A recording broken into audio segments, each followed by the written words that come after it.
მოგესალმებით ყველას საახალწლო განწყობის საპრეზიდენტო სასახლეში. ახლა მქონდა ბავშვების ნაძვის ხე. ჩემი შვილი იყო ასე მოსული თავის 5 მეგობართან ერთად ამომიარა, მაგრამ იყო გარდა ამისა 1-300 ბავშვი და ახლა მე ვიცი რომ თქვენ თავს ხშირად ბავშვებს უწოდებთ, მაგრამ მე ვფიქრობ თქვენ ხართ უკვე პასუხისმგებლობის მქონე საქართველოს მოქალაქეები, ჩვენი ახალგაზრდობა, ის რაზეც ჩვენ დგავართ, რაზეც ეს ქვეყანა დგას და რაც არის ამ ქვეყნის მომავალი. მე მინდა რამდენიმე სიტყვა თქვა იმ სიტუაციაზე, იმ ჩემ შეშფოთებებზე, იმიტომ რომ განწყობა ქვეყანაში ჩაახალწულა, მაგრამ არის ბევრი სერიოზული საკითხი, რომელიც დაგროვდა, რომელიც მე ახლა ძალიან მაწუხებს. მე მაწუხებს ის, რაც იყო, თუნდაც აქ შემოსვლის წინ უყურე ტელევიზორში. და გამოვიდა ერთი ბიზნესმენი და შედის დაკითხვაზე და იძახის, რომ მე იქ შევდივარ როგორც ბიზნესმენი, მაგრამ იქიდან რო გაღმოვალ, აღარ ვიქნები ბიზნესმენი. პირდაპირ პროკურატურას, რომ თუ არ დამიჭერენ, მე აღარ ვიქნები ბიზნესმენი. მერე არის ლაპარაკი ძალიან ბევრ თემებზე. ამ დღეებში საქართველოს მთავრობამ გამოაცხადა, რომ ის გადახედავს პრივატიზაციის ყველა პროექტს. ამ დღეებში საქართველოს მთავრობამ გამოაცხადა, რომ ის შეაჩერებს ყველა დიდი ჰესის შენებლობას. ამ დღეებში საქართველოს მთავრობამ გამოაცხადა, რამდენიმე განცხადება გააკეთა ყარსი ახალქალაქის სტრატეგიული რკინიგზის პროექტზე. ეს არის განცხადებები, რომლის უკან დგას ძალიან კონკრეტული მოქმედებები. და განცხადება უკვე საკმარისია ეკონომიკაში, რომ გამოასხიო არასტაბილურობა და გამოასხიო დიდი გაურკვევლობა და გამოასხიო ქაოსი. როცა შენ ამბობ, რომ გადახედა ყველა დიდი ჰესის პროექტს, ეს არის 20,000 დასაქმებული საქართველოს მოქალაქე და ეს არის საქართველოს გრძელვადიანი დამოუკიდებლობა ენერგეტიკული, ეს არის ის, რომ არასდროს საქართველო აღარ იყოს ჩამოკიდებული რუსეთზე. თუ შენ ამბობ, რომ აღარ იქნება ჰესები, აღარ იქნება თბოელექტროსადგური, შენ ამით ძირს უთხრი ურთიერთობას ჩვენ იმ პარტნიორებთან, რომელიც უშუალოდ დაკავებული არიან საქართველოს ამდენი წლები ურთიერთობებით, მაგრამ ამავე დროს შენეუბნებ ბიზნესმენებს, რომ არ აქვს პერსპექტივა. ჩვენ ვნახეთ განცხადებები. შემდეგი 3 წელი საქართველოში არ იქნება ეკონომიკური ზრდა. მთავრობა ეუბნება ყველას, ვინც მოდის ინვესტორს, რომ შემდეგი 3 წელი საქართველოში არ იქნება ეკონომიკური ზრდა. რა არის ეს? საოცარი მიამიტობა თუ საუბარსაბოცხოა სხვა საერთოდ ფენომენი. იმიტომ რომ ძალიან მარტივი არის, რომ მე ეს არ მიხარია, იმიტომ რომ თუ რამდენიმე 10,000 ადამიანი კარგავს სამუშაოს ჰესებზე. თუ საქართველოს ენერგეტიკული დამოუკიდებლობა პრაქტიკულად ნულზე. თუ საუბარია იმაზე, რომ აი ჩვენ ვიცით, რომ თვეში 3 ლარით, 3 ლარნახევრით შეიძლება მოსახლეობის დიდი ნაწილისთვის, საზოგადოების დიდი ნაწილისთვის გაიაფთეს ელექტროენერგიის ტარიფი. საბოლოო გამოხატულებაში ეს ბევრს არაფერს არ ნიშნავს და ამას ჩვენი ხალხი მალე დაილახავს. მაგრამ ის რაც ამას ებმევა, რომ ამის სანაცვლოდ ჩვენ პრაქტიკულად უარს ვამბობთ გრძელვადიან ენერგოდამოუკიდებლობაზე, ამას იგრძნობს ქვეყანა უკვე 10 წლეულების განმავლობაში. როდესაც და ხო ვიძახოდეთ, რომ ხო იძახოდნენ, რომ აი ამ ტარიფებში ზის დღეს იყო მთავრობა. სააკაშვილის ჯიბეში მიდიოდა 50% ბენზინის ფასის. გაზის ფასის. მე მინდა ვკითხო საზოგადოების იმ ნაწილს, რომელსაც ეგონა, რომ აი გადასახადებს კრეფთით, ბიუჯეტით 11ჯერ გავზარდეთ. ეს ყველაფერი ავაშენეთ, რასაც თუ თვალები გაქვს დაინახავთ და თან ჯიბეში ვიდებდით ფულს. ეს ერთად როგორ ხდება, მეგობრებო? მათემატიკაც ხო არსებობს? სად არის ის 50%, რომელსაც სააკაშვილის ჯიბეში ხო მოუხდა აღიარება, რომ არ არსებობს რესურსი გარდა ვალდებულებების მოხსნა ენერგოკომპანიებისთვის. ხო მოუხდა აღიარება, რომ ჩვენ ვიხდით გაზის ძალიან დაბალ ფასს ისედაც. მაგრამ ამ ყველა განცხადების უკან კიდევ ერთხელ დგას აი ეს არასტაბილურობის განცდა. მე სულაც არ მიხარია ეს და ძალიან მწყინს. ამდენი წელი ვაშინებთ საქართველოს რეპუტაციას. საქართველოს პრემიერ-მინისტრი ჩადის აზერბაიჯანში და იძახის, ჩემი გუშინწინდელი განცხადება ამ უმნიშვნელოვან საკითხზე იყო ნაჩქარები და მე მას არ ვეთანხმები. ხვალ შეიძლება პრემიერ-მინისტრმა თქვა, ჩემი განცხადება 3 დღის წინ კიდევ უფრო მნიშვნელოვანი საკითხი იყო, უკიდურეს უპასუხისმგებლო და მე მას გმობ და არ ვეთანხმები.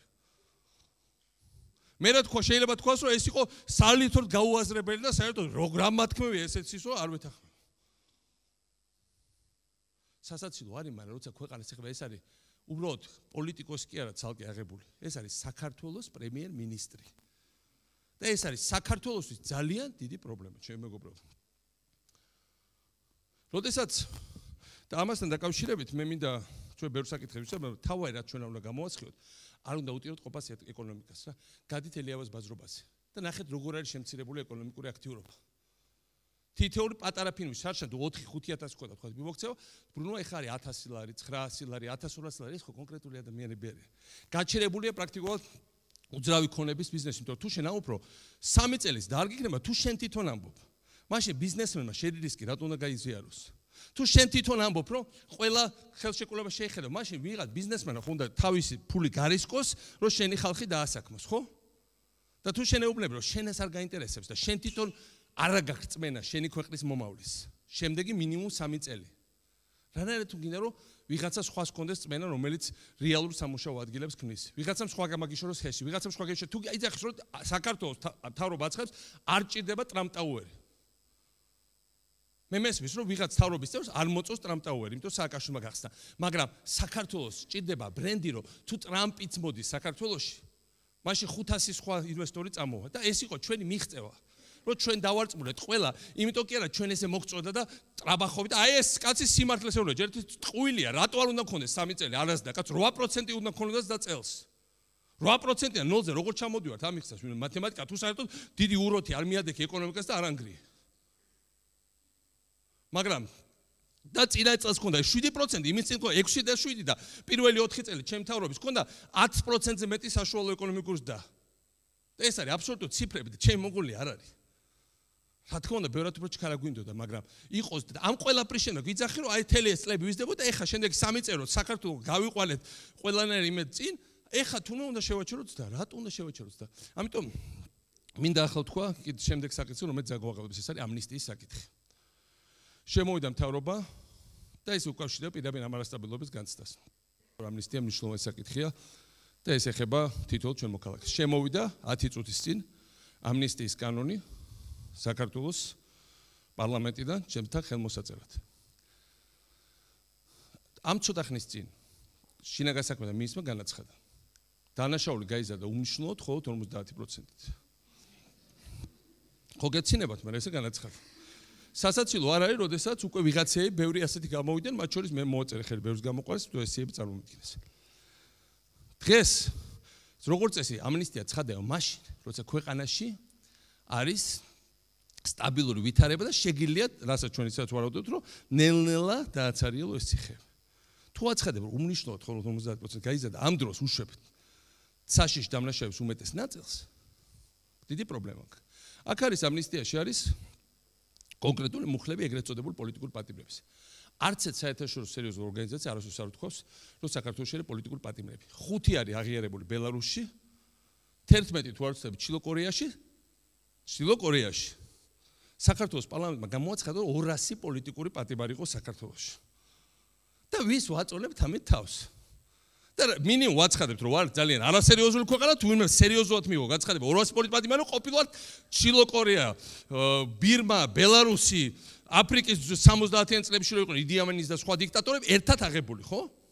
და მაშინ ამ ქვეყანაში ვინ ჩადებს ფულს, ვინ ჩამოვა, ვინ დაგასაქმებს, ვინ გააკეთებს?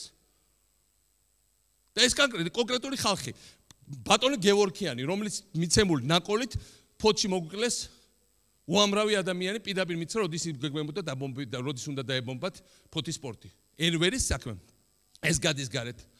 ეთყო ესეთი უწყინარი მკვლევარი მაისაია. ერთ ორგანიზაციას გადაეყარა ევროპაში, მათ უთხრეს, რომ მოგაწოდე ხანდახან უსაფრთხოების ანალიზები. მე სულ უფრო თხოვდნენ სერიოზულ ანალიზებს და ჩვენი შინდა დაცვა არ იყო კარგი და ამიტომ ბევრს მოიპოვებდა თავდაცვის სამინისტროში და ან სენსიტიური ინფორმაცია. ყველგან ეს არის სახელმწიფო საიდუმლო. მე 2007 წელს ჩვენ დავაკავეთ 2006-ში რუსეთის გერუს აგენტები და ამას შეეშინა უთხრა აღარ თანამშრომლობ მე თქვენთან. ნუ რას უკაცრავთ?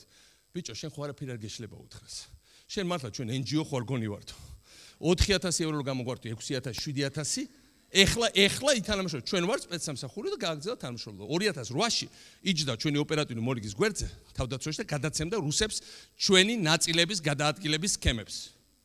თავდაცვაში ორი კაცი იყო დარჩენილი, ოპერატიული მორიგე და ეს მაისაია. და ეხა მაისაია გადის გარეთ, როგორც პოლიტიკური პატიმარი. გადამტრიალებლები, სახელმწიფო გადამტრიალებლები. დილას გავიძღვეძეთ, მითხეს რომ მუხროვანის ნაწილი არის აჯაყებული, მივედი დაურეკე და მეუბნება გიგი კანონაძის კაბინეტის სხვა შორის, რომელსაც წაუყენეს ბრალი ეხა 1000 გვარ დანაშაულში და მეუბნება. გიგი კალანდაძემ შემოარტყა ალყა, დააყარა არტილერია ყველგან. მეუბნება ნაწილს მეოთხე რა გინდათ პოლკოვნიკი ესა და ეს. რა გნებავთ? ჩვენ გნებავს პრეზიდენტის გადადგომა, მთავრობის შეცვლა, დაუყოვნებლივ ახალი არჩევნები და ყველას პატიმრის გამოშვება ციხიდან. მეტი არაფერი არ გინდათ ხო მეუთხა.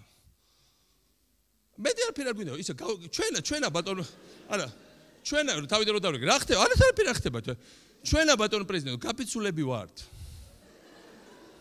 სატანკო ნაწილის ხელმძღვანელი მეუბნება და როცა დააპატიმრეს და ვერა ოთანაძე მიცი რა გითხე არ მინდა მე თქვენი შეწყალებო ან რუსები შემოვლენო პირდაპირ ან მოვა ჩვენი მთავრობა გამათავისუფლებს და ეს ოთანაძე რა ხელა წინასწარმეტყველების ნიჭი ქონია და მე მინდა ყველას უთხრა იმედი მაქვს რომ ამათ უშვებენ ჩემ ჯინაზე და რა ვიღაცის დაკვეთით იმიტომ რომ თუ რუსეთს აგენტებს უშვებ რასაც ასეთ ქვეყანა არ აკეთებს ასეთი მასობრივად ეს ან უნდა ან ჩემ ჯინაზე კეთდება და მაშინ კიდე გავიგებ ან რუსეთის ან პირდაპირ რუსეთის შემოტევით დაკვეთით და მე მინდა თქვა რომ ამ ნაწილს დავადებ ვეტოს იმიტომ რომ ნამდვილად არ მინდა საქართველოს მოვჭრა თავი მე მიმაჩნიო დანარჩენი ამნისტიაც არის სრულიად მიუღებელი მასობრივი, მაგრამ ეს არის პარლამენტის პოლიტიკური გადაწყვეტილება და თუ მათ უნდა გადალახოთ პირველ ნაწილს შემოეტო, აიღონ თავისთავად პასუხისმგებლობა საქართველოს ჭრიად თავს და აკეთებენ ამ უსამართლობას. გამოუშვან გადამტრიალებლები, გადაუშვა რუსეთის აგენტები, პუტინი კიდევ ერთხელ შეაქებს და თავზე ხელს გადაუსვოს და ეს იტყვის რომ პოზიტიური სიგნალებია საქართველოსთან, დავადებ ვეტოს ამას და დავადებ ვეტოს იმას რომ ყველა სხვა დანაშაულს გაყავთ პედოფილია და პედოფილია არ ინკურნება. და პედოფილიას ნაწილში ასევე ყველა სხვა დანაშაულს ჯანდაბას, თუმცა ყველა მიუღებელია, პედოფილიასაც ასევე ვადებ ვეტო. გადალახონ პედოფილიის ნაწილში ხვალაც. და აიღოს პასუხისმგებლობა პარლამენტმა, რომ პედოფილებს უშვებს გარეთ და უშვებს სახელმწიფო გადამტრიალებლებს და უშვებს რუსეთის ჯაშუშებს. მაგრამ მე ნამდვილად საღაზრდოსაც ამას არ მოვაწერ ხელს. ეს მინდა უთხრა თითოეულ მათგანს. და არ ვიცი, თქვენ მეთანხმებით ამაში თუ? ნამდვილად.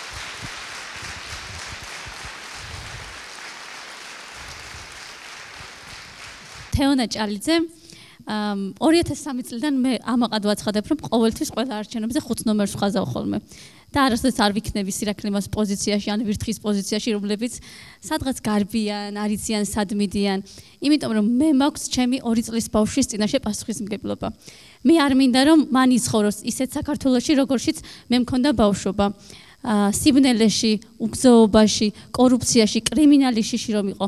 აი ახლა მე ვხედავ რომ ძალიან დიდი საშიშროება არის იმის რომ იგივე დაბრუნდეს და მე დარწმუნებული ვარ რომ ძალიან მალე ბევრი ადამიანი, ბევრი საქართველოს მოქალაქე გამოიღვიძებს.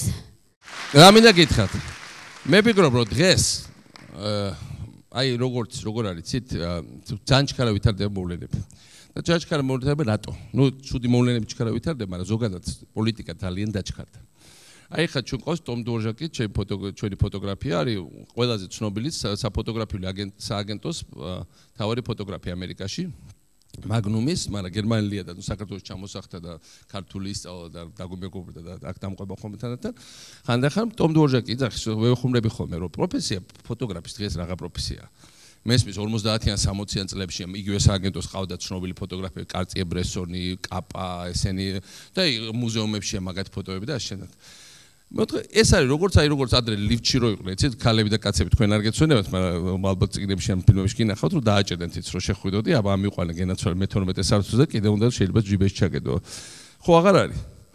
ფოტოგრაფი ვარ დღეს ყველა, ხო? ყველას აქვს ინსტაგრამი, ისა ყველაფერი და შეგვიძლია ფოტოშოპში დავამუშავოთ და ყველა შვენი ხელოვნება. როგორც ფოტოგრაფის პროფესია გაქრა, ასევე სულ უფრო ნაკლები მნიშვნელობა აქვს ჟურნალისტისაც და პოლიტიკოსის პროფესიასაც. ძალიან დაჩქარდა ყველაფერი. ყველა ჩვენგანი ვართ ჟურნალისტიც, პოლიტიკოსიც, ყველაფერი ჩვენ შეგვიძლია საზოგადოებრივ თემებზე ძალიან სწრაფად დაძრა საკითხების. ამიტომ რომ ამას შეება ინტერნეტშიც. ამიტომ ჩვენ ყველანი ვართ დღეს პოლიტიკოსებიც, ჟურნალისტებიც, ისინი ყველა აქ აღარ არის რომ ვიღაც მეტი, ნუ კი ცნობადობა თქვათ მე და სხვა პოლიტიკოსებს უფრო გვაქვს, მაგრამ დიდი უპირატესობა ეს არ არის. შეიძლება უცებ ერთ დღეში აი ესე მაგრაცობადობა აკრიფოს ვინმე თქვენგანმა და ისეთი მაგარი რაღაც შემოაგდოს, რომ საერთოდ გადაჭიდოს ყველა. აი ეს არის საერთოდ რაც ამიტომ არის ჩვენ ის კი არ უნდა ვფიქრობთ მარტო რომ აი შემდეგი არჩევნები 1 წელიწადში, 4 წელიწადში, 2 წელიწადში დაივიწყეთ. ყოველ დღე არის პრაქტიკულად საზოგადოებრივი პროცესები ინტერნეტ სივრცეში. და ამას არ მოგატყუოთ არავინ რომ არ აქვს გავლენა. მე თვითონ სულ არ მიჯაჭული აიპადზე და ისინიც არიან აიპადებზე მიჯაჭულები. და თავის მობილურებს და ამ შემდეგ. ყველანი ამას აკონტროლებს და უყურებს. ამიტომ აქტიური საზოგადოებრივი პოზიცია დღეს ადრე შეგელო ყველა ტელევიზია მოგეკეტა როგორც ბევრ ქვეყანაში იყო და არც გაიგებდი ამ ხმას და არც შეიწუხებდი შენ თავს. ეხა ის ტელეფონიდან ეს პოზიცია საზოგადოების პოზიცია კომპიუტერის ეკრანზე საზოგადოების პოზიცია ტელევიზორზე თავისთავად რადიოში მანქანაში ხარ ამდენი არხი არასდროს არ ყოფილა ყველა მხრიდან და გარაცთავარია შენ გარშემო არის ადამიანები რომელთაც სულ ეცვლებათ პოზიცია. ამიტომ მე ვნახე ხა ჩვენ ერთი წლის წინ რეიტინგი ქონდა 5-1-ზე უახლოეს დევართან. არჩევნები ნახეთ შედეგები. არაფერს არ ნიშნავს ერთი წელი. ძალიან ჩქარა იცვლება ყველაფერი. ამიტომ მოგიწოდებთ რომ ყველა გავაკეთოთ, ყველამ გამოხატ ჩვენი პოზიცია და ვისი აჯობებს ეს გაირკვა იმით, ვინ უფრო ნიჭიერი იქნება, ვინ უფრო საინტერესო იქნება და ყველაზე მეტად ეს შეუძლია ახალგაზრდებს. მაინც. თორემ მაინც ხა ჩვენ ხა რამდენიც არა ვიძახოთ სერიოზული სახით რომ ჩვენ ახალ ტექნოლოგიებს დავნერგავთ და რაღაცა აი თქვენ შეგიძლიათ და მაგალითად ჩემ 7 წლის შვილს შეუძლია ზუსტად იგივე. აი მასაკიდან უკვე დაახლოებით ერთია რა. ყველა სწრაფად ითვისებს ამას და ამიტომ თქვენ უფრო სწრაფად აითვისებთ ყველაფერს ჩვენ ვაკეთებთ. ხო, დანარჩენ კითხვა. გამარჯობათ. ხა თქვენი საუბრეთ საქართველოში დღესდღეობით წამოჭრილ პრობლემებზე და როგორ აპირებთ ამ პრობლემის გადალახვას? რომელ პრობლემის? ანუ რაც ეხა წამოჭრილი ეს ამინისტიები და ესენი. დღესდღეობით რაც არის საქართველოში შექმნა. და ამავე დროს აი როგორი სიტუაცია წარმოგიდგენთ. ალეკო ხეთაგურის უპირებდნენ დაჭერას, რომელიც ავდანაშაულო კორუფციაში ის ხალხი, ვინც თვითონ კორუფციაში კისრებამდე იყო თელი ცხოვრება და 15000 ლარი შეუგროვეს თავისმა თანამშრომლებმა. რომლებიც ხა ალეკო ხეთაგური თელი ცხოვრება იყო ის ადგილზე, სადაც აი სხვათა შორის შეიძლება და ფულის კეთება. და 15000 ლარი არ აღმოჩნდა. ასეთი სახელმწიფო მოღვაწეები გავზადეთ ჩვენ და ესე გვჯეროდა ჩვენ იმისა რას ვაკეთებ. რაც შეეხება ამნისტიებს და ყველაფერს მე ვფიქრობ რომ მაინც თავარი რაც უნდა მოხდეს რომ არ უნდა დაუშვათ რომ პოლიციაში მოხდეს კორუმპირება აპარატის. მარტო კრიმინალების გამოშვება დიდი დარტყმა საზოგადოების წესრიგზე, მაგრამ თავარი არის რომ არ მოხდეს ამ დარტყმის პირობებში არავითარ შემთხვევაში არ მოხდეს კრიმინალიზაცია თვითონ პოლიციაში. პოლიცია არ შეერწყას კრიმინალს. ამის გაკეთება თქვენ შეგიძლიათ. მუდმივი თქვა სიტყვას გაგაჩერეთ პატრულმა, გადაუღეთ მობილურს რას აკეთებს, გამოგძალოთ ფული, გადაუღეთ, დავდოთ ყველგან ეს ამისეთი რაღაცეებით საზოგადოების კონტროლით შეიძლება იძულება იმისა რომ ეს არ მოხდეს. თუ პოლიცია, პროკურატურა, სახელმწიფო ორგანოები ამაში არ ჩაერთენ, თავისთავად კრიმინალი უსიამოვნოა საშიშია, მაგრამ მომაკვდინებელი არ იქნება, მაგრამ გაგებით რა თქმა უნდა არ უნდა შევხვდეთ. ასე რომ მაგრამ კიდევ ერთხელ მომრა უნდა მაშინ ვაიძულოთ ყველა რომ ამაზე მოახდინოს რეაგირება. ეგ არის მთავარი. ჭორების და რაღაც თორეც კი აი ამ სივრცეში ყველგან უნდა ვიმუშაოთ. და არასტაბილურობის განცდას აზღვევებს ისიც რომ აი როდესაც დღეს დაიჭირეს მაგალითად ვანის საკრებულოს თავმჯდომარე. მოქმედი. ყოველ დღე ვიღაც საკრებულო შეტევა ადგილობრივ მმართველობაზე. რომ არსად არავინ არ იგზნოს რომ სტაბილურად არის თანამდებობაზე, რომ ყველა შეიძლება შეგეხონ. და ნებისმიერი საბაბი ეს ხულიგნობაზე არის ეს დაჭერილი თუ რა თუ არ ვცდ. რამდენიმე თვის თუ რამდენიმე წლის უკან. ამიტომ არასტაბილურობის განცდა უნდა გავაკროთ. არ შეიძლება მთავრობა ამას ასხიოდეს, ჩვენ რაღაცა უნდა მოვიფიქროთ, დავჯდეთ ერთად. ამ დღეებში მე ვაპირებ გამოცხადებას და შეთავაზებას ჩემს მთავრობისადმი, რაღაცა ერთად მოვიფიქროთ, რომ ეს არასტაბილურობის, არაპროგნოზირებადობის ყოველ დღე იმის გაღვიძება, რომ აბა დღეს ცუდი რა მოხდა კიდე ტელევიზორის ჩართვა, ან კომპიუტერის ჩართვა, არავის არ უხდებოდეს. ჩვენ მზად ვართ, რომ კიდევ ერთხელ მათთან ვილაპარაკოთ. და ამ ყველაფერი ეს ყველა საკითხები განვიხილოთ. კიდე რა კითხვები გაქვთ? გამარჯობათ. მე მაინტერესებს აი შეჩერებული ინფრასტრუქტურასთან დაკავშირებით მაქვს კითხვები იმ იგივე გესებთან დაკავშირებით, რომელიც მომავალში ჩვენ ალბათ გავიდოდოთ ექსპორტი, იმპორტი არ იქნებოდა ამით შეზღუდული ეს ყველაფერი და ჩვენი ქვეყნის ძალიან კაი იქნებოდა რა ბედი ეწევა საერთოდ ზოგადად ამ ინფრასტრუქტურულ პროექტებს და თუ გაგრძელდება. ძალიან სერიოზული პრობლემა არის, იმიტომ რომ აი სიტყვაზე იგივე ლაზიკის პროექტი, ხო? ლაზიკის პროექტი ეს არ იყო ჩემი ახირება რაღაც ქალაქის აშენების 100 სართულის სისულელე. ეს იყო პორტი, რომელმაც უნდა საქართველოსთვის შემოიტანოს დამატებით შემოსავლები. თუ ეს შემოსავლები არ შემოვიდა საიდანაც. ნავთობი და გაზი ჩვენა გვაქვს. მე მგონი ის ღაპარი რომ თოვლის ბაბუა კეთილი თავის 7 მილიარდიდან ხო 4 ჩვენ გაგუყოფს. ნუ ჯერ ბავშვებს ალბათ ჯერათ, მაგრამ დასულ ადამიანებს სულ უფრო ნაკლებად ჯერათ.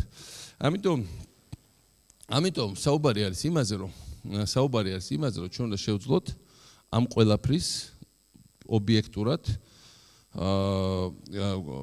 გაანალიზება და უნდა ვთქვათ, რომ ეხლა ჩვენი ერთ-ერთი გზა განვითარების არის ახალი ინფრასტრუქტურის შექმნა, ტურისტული ინფრასტრუქტურა. ეხლა ერთ-ერთი რაც ხვეჭოს საქართველოს ეკონომიკას კიდე ასაზრდოებს, დღეს არის ტურიზმი. ხო, ყველა გულანძღავდა ამ ტურისტს. 120,000 იყო, მე რო ვიყო წელს გადავიდა 4,200,000. შარშან იყო 3, წარმოვიდგინე 1,200,000 გაიზარდა ერთ წელიწადში. ეს ნიშნავს, რომ მომავალ წელს გავიდოდით 5,5 მილიონზე. და ინერციით ალბათ რაღაც ახლო ციფრებამდე მივივალთ. ერთ-ერთი რაც ჩვენ ვალუტას კიდე იჭერს ყველაფერი არის ეს, რაზეც ყველაზე მეტად იძახოდი, რომ ეს უცხოელებისთვის ხო უნდა. აღმოჩნდა, რომ ჩვენი ვალუტა რო სტაბილურია, ტურიზმი ინარჩუნებს, ჩვენ რო წინ მივდივართ კიდე რაღაც ვარიანტებში და ბოლომდე არ ჩამოვშალეთ, ტურიზმი ინარჩუნებს. ამიტომ საუბარი იმაზე, რომ ინფრასტრუქტურას ვაჩერებთ, ეს არის პირდაპირ დარტყმა იმ ადამიანებს, რომელსაც ხესებზე უკვე გააჩერეთ. ხესები იყო ინვესტიცია, ხესები არის უზარმაზარი ჯერთი ამ ხელა საინჟინრო გამოცდილებას ვიღებთ. ჩვენთვის დარგი ჩდება ეკონომიკის. ამდენი ადამიანს აქვს, ამდენი ფული შედის ადგილობრივ ეკონომიკაში, მარტო ის ხო არ არის, მარტო იქ ვინც მუშაობს, გარშემო სასტუმროების სასაქმე. ეხლა მაგალითად ბახვი ჰესი ააშენა ერთმა ინვესტორმა გურიაში. 10 მეგავატიანი, ძალიან კაი, 10 მეგავატი, პრინციპში გურის ნახევარს რაღაც დიდ ნაწილს ეყოფა. და მეწყერი ჩამოწვა. და ნუ ამის გამო ერთი თვით გადაევადა ვალდებულება. იმის მაგალითად მადლობა უთხრათ ამ ინვესტორს.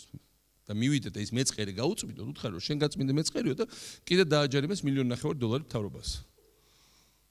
ვიჩადებს ასეთ პირობებში ფულს? ხილაბეს ყო რაღაც ჩარჩოები, ხო? რა შეიძლება გააკეთოს ადამიანმა, რა შეიძლება არ გააკეთოს. თავრობასაც აქვს ჩარჩოები, რა შეიძლება გააკეთოს, რა შეიძლება არ შეიძლება მუდმივად აშინებდა ინვესტორებს. მაგალითად ესეთ ლაპარაკია. სოფლის მეურნეობაში ჩვენ ფულს ჩავადებით მარტო ქართველებს. და ბოდიში ვიხდი და ფული რა მნიშვნელობა აქვს, საიდან ჩაიდება თუ პროდუქცია ეწარმოება და თუ ეს პროდუქცია სოფლიო ბაზრებზე გავა, ხო? ლაპარაკი იმაზე, რომ აი ჩვენ გავიტანეთ პირველი კონტეინერი გავიდა მანდარინის რუსეთში.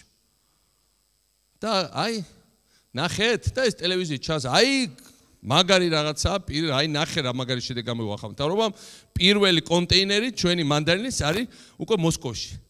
მინდა უთხრა, სოფლის მეურნეობის სამინისტრო ძვირფასებო, მოგეკითხა, ჩარშარ 53% ჩვენი მანდარინის გაიყიდა რუსეთში.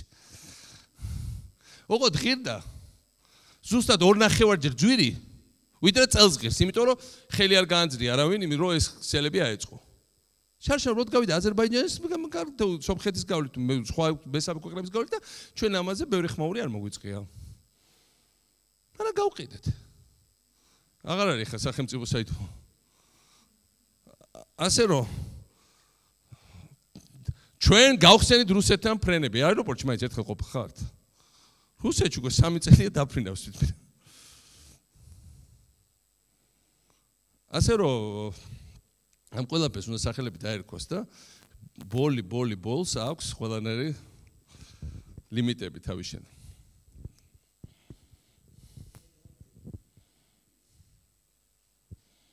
გამარჯობათ მაგას სალმებით. ჩვენ გვესმის ჩვენი თაობა ვართ, რომელსაც ქვია 1991 წლის თაობა. ჩვენ ვართ იმ ომის თაობა, რომელიც გამოვიარეთ 2008 წელი. ჩვენ გვახსოვს თქვენი დაუღალავი შრომა და მაქვს ერთი კითხვა. ყველას გვესმის ნატო ევროკავშირი, ჩვენ გავაგრძელებთ იმ პოლიტიკური კურსის შენარჩუნებას, რასაც ამდენი ხანი თქვენ დაუღალავად შრომობდით.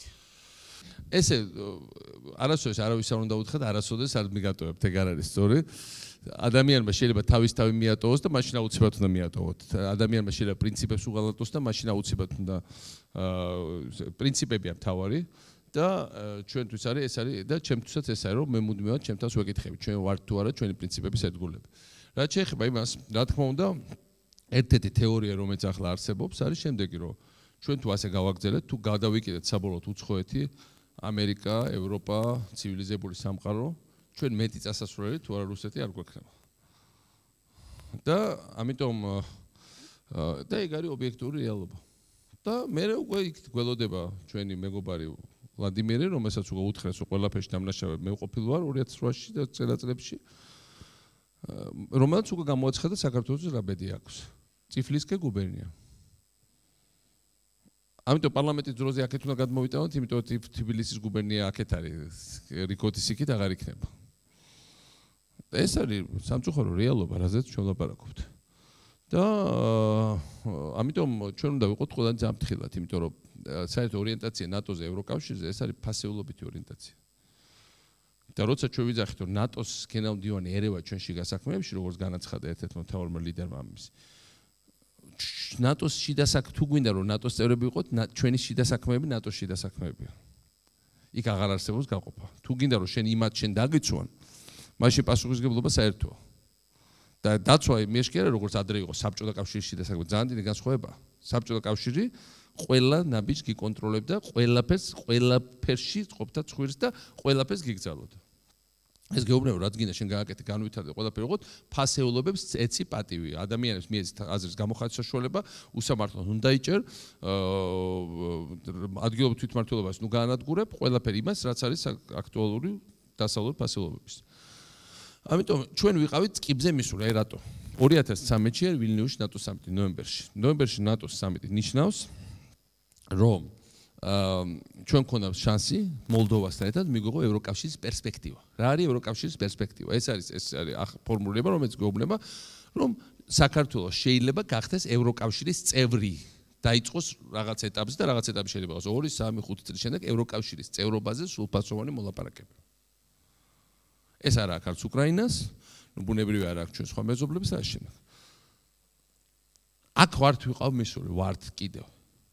ნუ თავისუფალი ვაჭრობის ხელშეკრულება ევროკავშირთან ვიზო მიმოსვლა უნდა ჩამოსულიყო ევროკავშირის კომისარი ნოემბერში მალსტრომი ეხა გადაიწია გაურკვეველი მიზეზებით იანვარში მე შეიძლება კიდე გადაიწიოს სამწუხაროდ რომაც უნდა პირდაპირ გეგმა დადოს როგორ ვიღებთ ვიზო რომ თითოეულ თქვენგან ჩვეულებრივ თავის ქართული პასპორტი დაჯდეს თვითმფრინავზე ან დაჯდეს ბაქო თბილისი ყარსის რკინიგზის მატარებელზე და ამოყოს თავი ევროპაში და აქედან გამომდინარე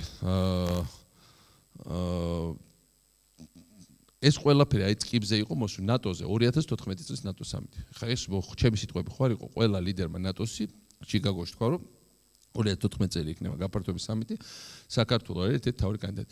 ამაზე ხშირად დაგვცინე ოხ ნაბზე უკეთეს და რაღაც ხალხო ყველა ნაბიჯი ნატო საქართველოს კომისიის შექმნა ერთობლივი ხდომები ის რომ სადაც რუსეთია ყოველთვის საქართველოს საკითხს ჭრიან. ეს ყველაფერი ჩვენი უსაფრთხოების დამატებით გარანტიებია. 2008 წელს ჯორჯ ბუშს რო არ დაეცვა ამერიკის ფლოტი საქართველოსკენ, ჩვენ აქ არ ვიჯდებოდით. მე კი არა მარტო საქართველოს არ იქნებოდა ეს ქვეყანა და ეს დროშა არ იქნებოდა, ხო? ამიტომ უნდა გვესმოდეს, რომ ამას ყველაფერს აქვს კონკრეტული გამოხატულება. ყველა ნაბიჯი, ყველა ინტეგრაცია დღეს რატო არის უფრო დაცული საქართველოს, ვიდრე 9 წლის ვარდების როცა, იმიტომ რომ ევროპამ დაიჯერა, რომ ჩვენ ევროპა ვართ. ჯერ ინსტიტუციურად ეს არ გამოუცხადებია, რაც ვილნიუსში უნდა გაეკეთებინა, მაგრამ ევროკომისარები ჩამოდიან კვირა გამოშვებით, მისიები ჩამოს ევროპარლამენტის რეზოლუციებს 9 წლის წინ სად იყავით ის არის ცოტა. ეს არის ჩვენი დაცვის და ჩვენი განვითარების გარანტიები. ეს არის რაც აცოფებს ჩვენ არაკეთილ მოსურნეებს. ეს უნდა გვესმოდეს ძალიან კარგად. ხოთ. მაინტერესებს ყველამ კარგად იცის რამდენად დიდი წვლილი შეიტანეთ პროფესიული გადაზადების ცენტრების გახსნაში და მაინტერესებს რა ბედი ეწევა ახლა ამ პროფესიული ცენტრის გადაზადების როგორ გითხარით ახლა თუ ხალხი ამოვა იქიდან რომ ყველაფერი რაც ჩვენ გავაკეთეთ ცუდია და უნდა გაჩერდეს კარგი ბედი არ ეწევა მაგრამ ამ შემთხვევაში საქართველოს უნდა გაჩერდეს ყველაფერი იმედია სხვადასხვა სფეროებში არის საგანმანათლებლო ხალხი რომელიც მიხვდებიან და გადახრა მოხდება საერთო პოლიტიკისგან რომ ეს არ არის გასაჩერებელი და კარგი საქმე. იმიტომ რომ როცა ვლაპარაკობთ მუშაობის გადალახვაზე, ამის ერთ-ერთი გზა არის სწავლა და სპეციალიზაცია. თუ ჩვენ გვჯერა რომ შეგვიძლია ხალხთეძოს წამოწვეთ დივანს და ვიღაცა კეთილი ბძია მოვა და პირში ჯერ მაცივარს გაგვისებთ, ეს იყო პირველი ვერსია. მეორე პირდაპირ დივანზე რო წევ ხარ, შეიძლება იქ გაჭამონ პირგაღაბოს ჩაგიდოს ისა, მაგრამ ნუ ჯერ ერთი ეგეთი ძიებიც რო არსებობს, ჩემტერს ეგეთი სიცოცხლე, მაგრამ როგორც გაირკვა არ არსებობენ ეგეთი. ეგეთები არსებობენ ხოლმე პიარ ზღაპრებში წარმოდგენებში ხო თუ ეს არ არის ესე უნდა ვიშრომოთ თუ უნდა ვიშრომოთ ესე კვალიფიკაცია უნდა ქონდეს უნდა მოვერგოთ თანამედროვე ბაზის მოთხოვს სუიცულება გლობალიზაცია ამიტომ ძალიან მარტივია და ჩვენი ეს რომ აი ეხა რუსეთის ბაზარი შევალდა ეს არის ზღაპრები რუსეთის ბაზარი რომ ჩაგვიკეტა 2006 წელს იძახოდნენ 25%-იანი ვარდნა მოხდება ეკონომიკაში. იმ წელიწადს გავიზარდა 13% და იმის შემდეგ საქართველოს ძალიან გაიზარდა, საერთოდ აღარ არის რუსეთის ბაზარზე დამოკიდებული. რა თქმა უნდა, ვიღაცა გაყიდეს ცოტა მეტყვინოს, მაგრამ როგორც კი შენ შეხვალ შენი ღვინით რუსეთში, ეგრევე რუსეთი დაიწყებს ფალსიფიკაციას, იმიტომ იქ არ არის დაცული ბაზარი. და ეგრევე შენი ღვინის ხარისხს დაგიგდებს, იმიტომ რომ შენ ფალსიფიცირებულ ღვინასთან კონკურენცია რომ გააკეთო, ამიტომ შენ თვითონაც უნდა დაბალი ხარისხის ქონდეს და დაბალი ფასის, როგორც კი შეეჩვევ ისე დაბალი ფასი და უხარისხო და გაყალბებული ღვინის წარმოებას, ეგრევე გამოგაგდებენ ევროპის ბაზრიდან. სადაც უკვე შესულები ვიყავით. ამიტომ ეს არის ტროას ცხენი რუსული ბაზარი ჩვენი ეკონომიკისთვის რეალურად ესია და ეს არის აი როგორც მანდანის მაგალითი მოგიყენეთ ჩვენ უკვე შეთანხმებული ვიყავით სოფლიო სავაჭრო ორგანიზაციით კონიაკის შეშვებაზე ბორჯომის და იმის მაგრამ ბორჯომი რეალურად დღეს როგორც არის ქარხანა სრული დატვირთვით მუშაობს და ესე იგი ჩვენ ავიღოთ ბორჯომი უკრაინული ბაზრიდან შუაზიური ბაზრიდან და წავიდეთ რუსულ ბაზარზე და ხვალ რო ისევ ჩაგუკეტონ მეგობრებო იმასაც დავკარგოთ და ამასაც ხო? ამიტომ ამაზე ღიაც და გახსნათ შეიძლება ლაპარაკი ყოველთვის. ჯერ ერთი მინდა თქვა რომ ეხლა თქვენც იურისტი ხართ და მე მგონი თქვენ ჩვენებად ცემთ პასუხს რომ ის რიტორიკა რომელიც არის ტელევიზიით სამართალს იქ არც გაუულია ხა ძალიან მარტივია ხა ეს რიტორიკა რომ უი ამაზეც გვაქვს საქმე ამაზეც საერთოდ ყველა დასაჭერია ეგ ვერისუფლის მელოდიებში იყო ერთი პერსონაჟი რომ დიდი შავია თუ თეთრია ყველა დასაჭერია და ყველა დამნაშავეა ხა ეს იურისტები და მით უმეტეს თანამდებობის იურისტები არ შეიძლება ლაპარაკობს ეს ასია რაც შეეხება იმას შეიძლება თუ არა საქართველოს გადაყვანა ვექტორიდან ხა მე რო ვიყო ძალიან კონსპირაციული თეორიების მომხრე ვიტყოდი რომ ეს წყირვალეთ ძალიან ჭკვიანი ადამიანი ამას ახორციელებს ერთი ცხადდება არა ჩვენ გვინდა ნატო ევროკავშირი გვინდა ყველაფერი მაგრამ მე ყველაფერი ისე უნდა გავაკეთო იმათ არასოდეს არ მიგვიღონ და ამასობაში ვიტყვი რომ ხო ხედა არ უნდა ვართ იმ ხალხს და რო ისე რა ვქნათ აი მაგრამ ამას უნდა ძალიან ჩახლართული აზროვნება თუმცა პრინციპში ესეც არ არის გამორიცხული რომ ვინმე ეგრე აზროვნებს. ხა პირდაპირ ქართულ ხალხს რო აჯახო რომ კი ეხა მივდივართ ჩილოეთში და ევრაზიულ კავშირში შევდივართ საბაჟო კავშირში ევროპისკენ რაღაც გავიხედავთ და როგორც ესე ის ყველაფერს აღწევს ლეონტიევი რომ ფიზიკურად არ შეუძლია საქართველოს რუსეთის გარშე ცხოვრება ეს არის სიცრუე და წინაწლება დაადასტურა რომ შეუძლია ცხოვრება. წინაწლებში კარგად ვნახეთ რომ ვიზდებოდით ეკონომიკას სწრაფად მართალია რაც თქვენ თქვით რომ ხალხი ამას ისე ვერ გზნობდა ბუნებრივია ვერ გზნობდა ბევრი ფაქტორის გამო კი და მე ეს კარგად ვიცი და საბოჯამში ამან მიგვიყვანა არჩევნები რაც მიგვიყვანა ბევრი შეცდომა იყო და შეგვიძლია იგივე სამართალდაცვა ორგანოებში საქმიანობაში ბევრი შეცდომა იყო საპროცესო გარიგებები ამ მასშტაბით და ასე კონვერტს დაყენებული დიდი შეცდომა იყო კი რა თქმა უნდა იყო მაგრამ მე ერთი რაღაცა ვიცი რომ კორუფცია ნამდვილად იმ სახელმწიფო აპარატში არ იყო ამის მომსწრე ვარ და მოწმე და ნამდვილად ასეა мотивация იყო სამართლი უბრალოდ იდეალისტური მაგრამ რაც უნდა იდეალისტური мотивация კონდეს, უნდა იყოს ძალიან ფრთხილად, როცა ასეთ მატერიებს ეხება, მით უმეტეს როცა საქმე ეხება ადამიანის თავისუფლებას, მის პირადუფლების, ღირსებას და ასე ეს ასეა. რაც შეეხება იმას რა შეგვიძლია, ყველაფერი შეგვიძლია გავაკეთოთ, ნებისმიერ მომენტში შეიძლება დავამოხრუჭოთ ეს ყველაფერი, იმიტომ რომ საზოგადო კიდევ ერთხელ რომ ჩვენ შევქმნით პრეცედენტი, რომ ხელისუფლება იკრძალება არჩევნების გზით. ამ ხრივ ეს ღირდა ვალად მე ერთხელ ცუდ ხასიათზე ვიყავ არჩევნების ღამეს, მაგრამ მეორე მხრივ მქონდა ოპტიმისტური განწყობა, რომ აი მოდი ეხლა ნახოს ხალხმა სხვა აქამდე ჩვენ უხსნიდით რა არის კაი ცუდი, ეხლა თვითონ ნახოს რა არის კარგი ცუდი. სულ არ მინდა მიხაროს რომ ქართული ხალხი ნახავს ცუდს, მაგრამ თავის არჩევანს გააკეთებს, ხო? ესეც მნიშვნელოვანი და კარგია. ამიტომ ამ ხრივ ჩვენ მე ვიყავი ძალიან ოპტიმისტურად განწყობილი. ვიყავი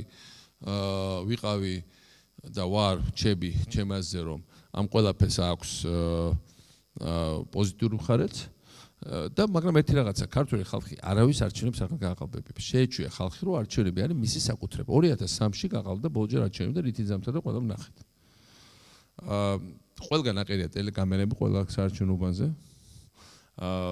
ჩვენ ვისწავლეთ თვლახმების კარგად.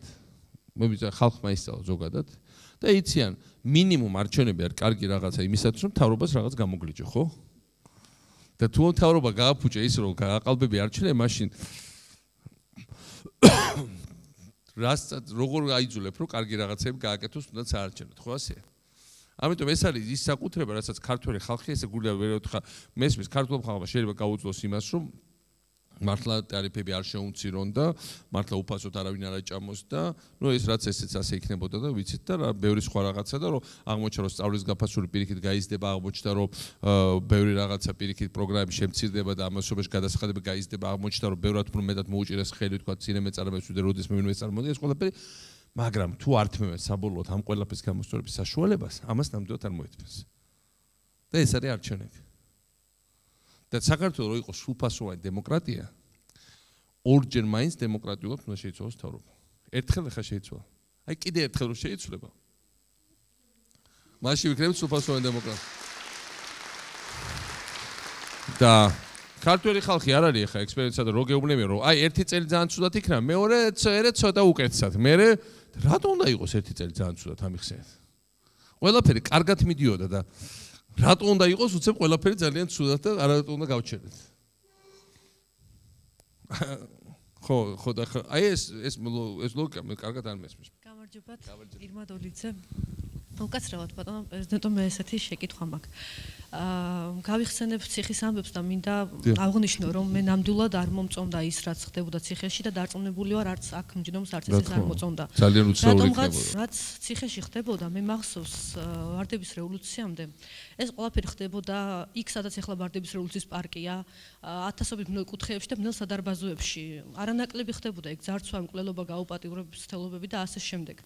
და ამიტომ მე ორი მცირეწლოვანი გოგონა მეზრდება და მინდა ვთქვა რომ ნამდვილად არ მინდა ძველ დროში დაბრუნება. მე მინდა ასეთი შეკითხვა დაგისვათ. მე მაინტერესებს და ალბათ ყველა აგვჯდომ საინტერესებს. ალბათ მოფიქრებული გექნება და იქნებ ექსკლუზიურად გაგვანტოთ თუ ვინ იქნება ნაციონალური მოძრაობის კანდიდატი საპრეზიდენტო არჩევნებზე, ხო ვერ გაგვიმხელდით. ხო, პირველად მეორეზე ვიტყვი რომ დაბძანეთ. მეორეზე ნამდვილად საბოლოოდ არაფერზე არავინ არ არის ჩამოყალიბებული და საერთოდ ესეთი რაღაცეები უნდა ყველამ ერთად გადავწყვიტოთ მეგობრებო.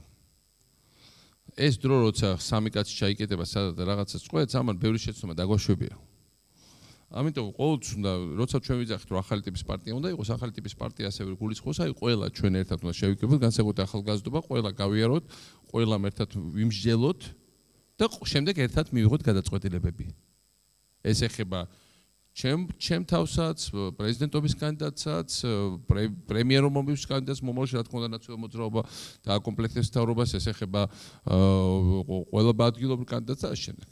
ეს ძალიან მნიშვნელოვანია. ჩვენ ჩამოვწიეთ 21 წლამდე ასაკი იმისათვის, რომ მართლა სიმბოლიკა იყო ჩემთვის, მართლა გითხრათ და მაშინ არ ფიქრობთ, რომ ვინმეს ვიპოვით 21 წელს ვხვათ.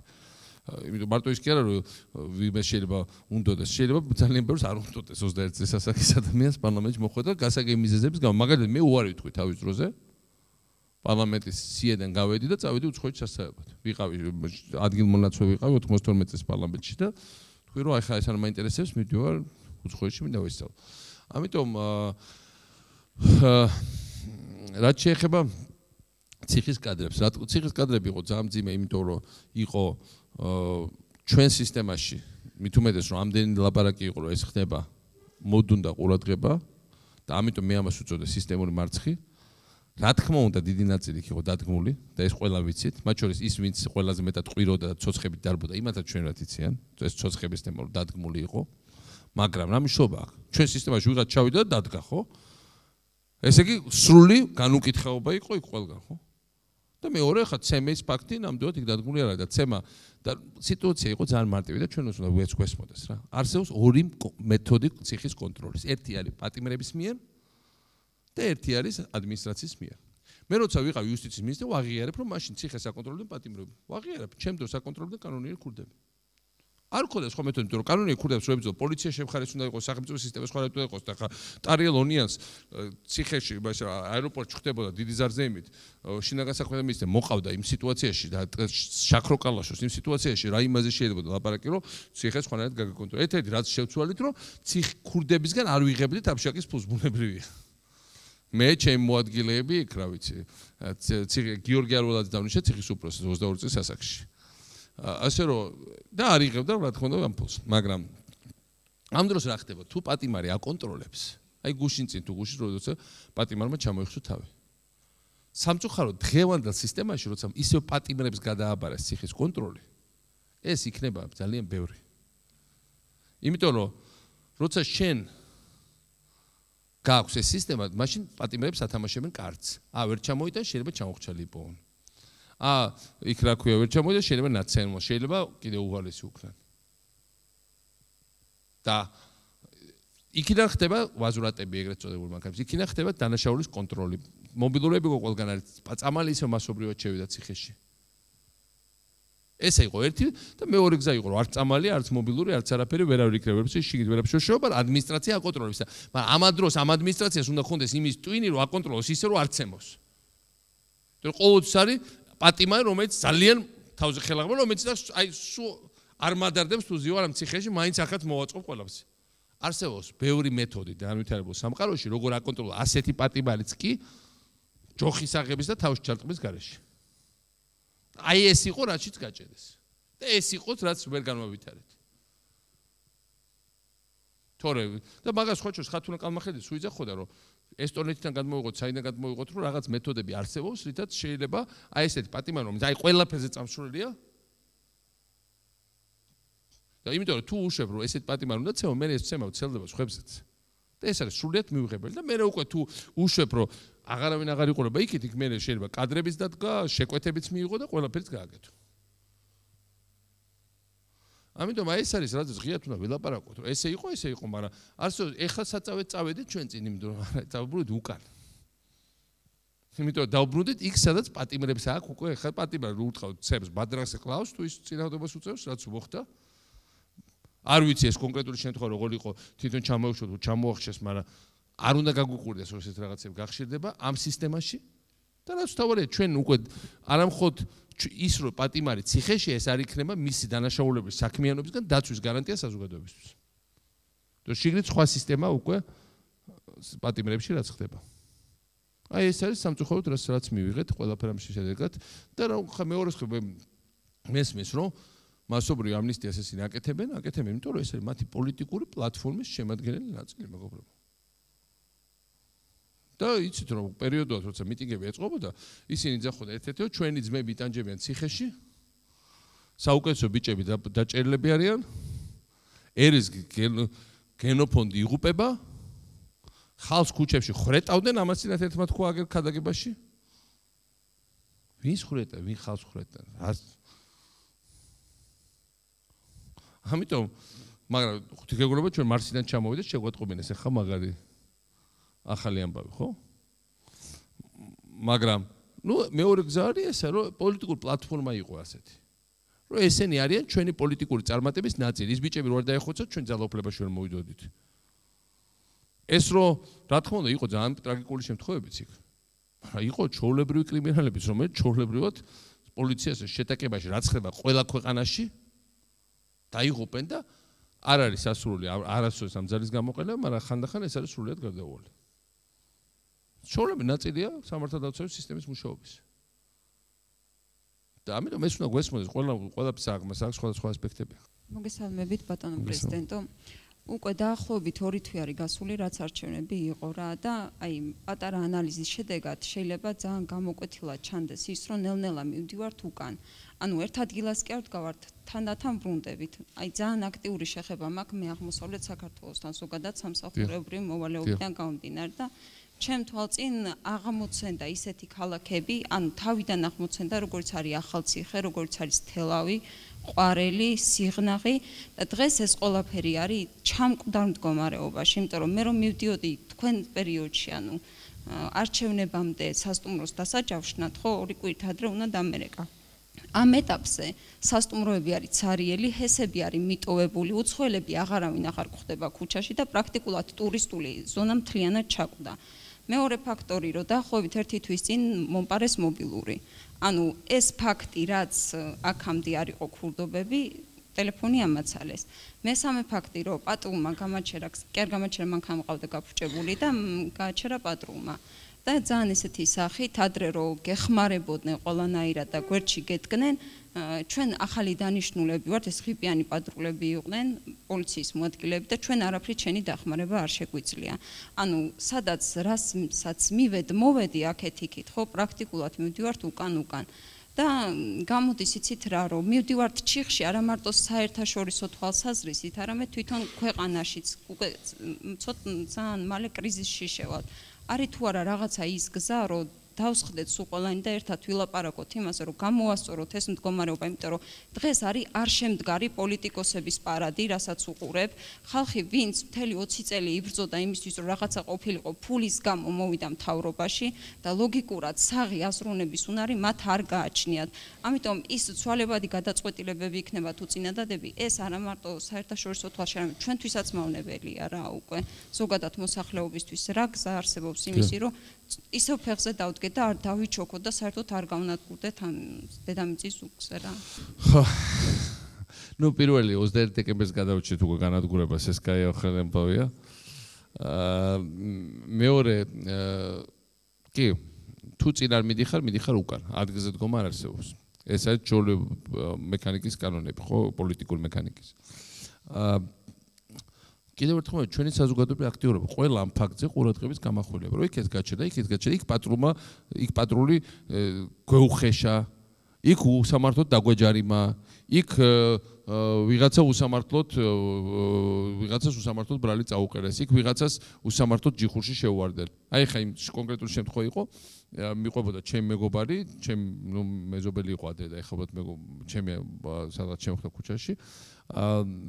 ესე იგი ელიავას ბაზრობას შევიდნენ, ლილოს ბაზრობაზე თუ ელიავა რომელიღაც პოდში არ ვიცი და ესე იგი შევიდნენ და ეუბნება ის რომ რაღაცა იყიდა მე ჩქარა მოჩქარა და გავიდა მე უკან დაბრუნდა უთხრა რომ ის რა ქვია ეს ლიცენზიაო შენო არა გაქო ამან როგორ არა მაგიდაზე მიდევს არა კედელზე უნდა გქონდეს და გამოუწერო 500 ლარი ჯარება ხა ამას უნდა გახმაურება იმიტომ არსებობს სოციალური ქსელები რომ ამაზე ბევრი უნდა ვილაპარაკოთ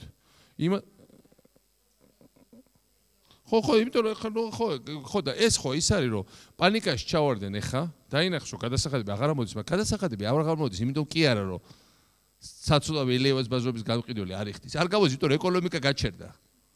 და ეკონომიკა გაჩერდა, იმიტომ თუ იცახი რომ ხესი არ გინდა, ტრამპი არ გინდა, ინვესტიცია არ გინდა, სოფლის მეურნეობის განვითარება არ გინდა უცხოელების მიერ. რკინიგზა არ გინდა. და განვითარება არ გექნება შემდეგი 3 წელი აღარ გექნება ეკონომიკა და მე ელიავას ბაზრობის გამყიდველი თუ ვერ გამოძრაებს შენ თუნდაც იმას რომ დაასუბსიდირო დენის ტალიფი თუნდაც ის 3 ლარნახევარი ეს ხო რამდენიმე 100 მილიონი ლარის სუბსიდია რეალურად ჩადებული ენერგოკომპანიების ჯიბეში იმის მაგერად რომ აქეთ განავითარებიო მათ სფერო ხო და ეს არის რაც ამიტომ ამაზე უნდა ვილაპარაკოთ მე ზუსტად ამ შემთხვევაში პრეზიდენტ შეუძლია მე ჩვენ მთავრობას გადავეცით უფრო მეტი უფლებამოსილება ვიდრე უნდა გადამეცა იმიტომ რომ სწორი იყო რომ თელი პასუხისმგებლობა აიღოთ მათ თავის თავზე მე მაგ რაღაც შეზღუდული ვერ კეთებ მაგრამ საბოლოო ჯამში არაფერი ისეთი შეუზღუდავი არა როგორც თქვენი როგორც საზოგადოების აქტიურ ნაწილს მიყავს საზოგადოება აი როგორც თქვენ მაშინ კარვებში რო იჯექით და იყავით აბსოლუტურ უმცირესობაში მაგრამ წამოიყვანეთ და აიყვანეთ საზოგადოების აქტიური ნაწილი იყავით ამიტომ საზოგადოება რაღაც მომენტის შემდეგ ამ მოძრაობას გაყვა ზუსტად ესევე თქვენ ხართ დღეს აქტიური ნაწილი. და აქ საუბარი იმაზე კი არა, სააკაშვილი ხვალსედ ისაიძება თუ ზეგ თითოეულ თქვენგანმა დაიკავოთ ეს ადგილი, ამას ვიშობა რა, მოძრაობა უნდა წავიდეს წინ საზოგადოების. გული მისკვდება მართლაც როცა უყურებ ამას დავთვალე იუსტიციის სასწავლო ცენტრი. ავედი, ულამაზეს შენობა იქ უნდა ემზადებოდეს. თქვენი ასაკის ხალხი ხა, იმიტომ რომ მაგ ახალგაზრდების სულ განამზადების ცენტრი, თავისი ძალიან მაგრამ მოწყობილი და აუდიტორიებით და თავის ტექნიკური საშუალებებით. ძროხები, გავსებული ფოიე და ყველგან დაყრილი ეს ისა მათი შესაბამისი შრომის შედეგი ძროხების გული გაგისკდება მას რა. და ეხა ეს ვინც დახურა, ხო? ყოველ საღამოს ძის ტელევიზორში ჭკუას გვარიგებს, ხო?